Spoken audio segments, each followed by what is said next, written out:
ముందు స్టోలింగ్ కొట్టి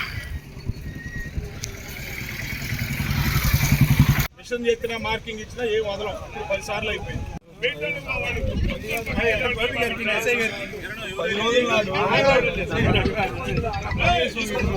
పంట రావడానికి అడిగిన పొద్దున 24 గంటలు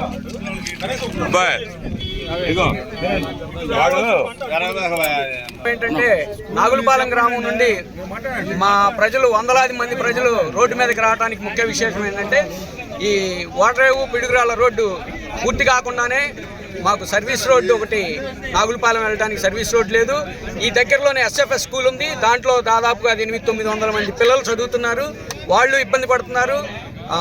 తర్వాత వర్ష ప్రభావం వల్ల వేలాది ఎకరం నీట మునుగుతుంది. దేవుడి దయ వల్ల ఈ సంవత్సరం వర్షాలు లేకపోవడం వల్ల శనగ పంట కానీ అన్ని ఇళ్ళకి చేరినాయి. ఈ ముఖ్య ఉద్దేశం ఏంటంటే ఓడరేవు పిడుగురాళ్ళ రోడ్డు పనులు పూర్తి కాకుండానే టోల్ వసూలు చేయటం చాలా బాధాకరం.